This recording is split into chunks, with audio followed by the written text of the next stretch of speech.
திமுக ஆட்சியில் சட்டம் ஒழுங்கு சீர்கெட்டு விட்டதாக அதிமுக பொதுச் செயலாளரும் எதிர்க்கட்சித் தலைவருமான எடப்பாடி பழனிசாமி குற்றம் சாட்டியிருக்கிறார். கூடுதல் விவரங்களை செய்தியாளர் ராஜேஷ் வழங்க கேட்கலாம்.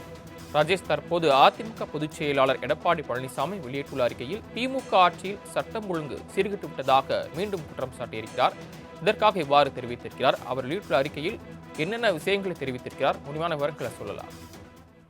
சரவணன் வணக்கம். மயிலாடுதுறை மாவட்டம் அரசலங்குடி பகுதியில் பள்ளி வேனை வழிமறைத்து சிலர் அந்த பள்ளி வேனை தாக்கக்கூடிய அந்த காட்சிகள் என்பது வெளியாகி அதிர்ச்சியை ஏற்படுத்தி இருக்கக்கூடிய சூழ்நிலையில் இது தொடர்பாக தனது எக்ஸ்தலத்தின் வாயிலாக அதிமுக பொதுச் செயலாளரும் தமிழக எதிர்க்கட்சித் தலைவருமான எடப்பாடி கே பழனிசாமி தனது கடும் கண்டனத்தை அவர் தெரிவித்திருக்கிறார்.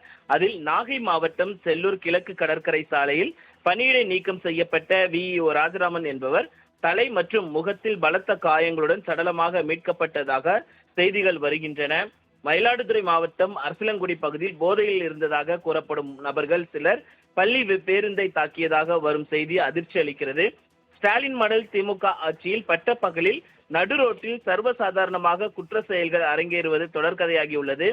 பேருந்து மீதான தாக்குதலில் குழந்தைகளுக்கு ஏதாவது ஆகியிருந்தால் அதற்கு யார் பொறுப்பு? ஒரு பள்ளி பேருந்து கூட சாலையில் பாதுகாப்பாக செல்ல முடியாத அவல நிலைக்கு முதல்வர் என்ன பதில் வைத்திருக்கிறார்? யார் எங்கே எப்போது சடலமாக கிடப்பார்கள் என்று தெரியாத அவல நிலையில்தான் திமுக ஆட்சியின் சட்ட ஒழுங்கு.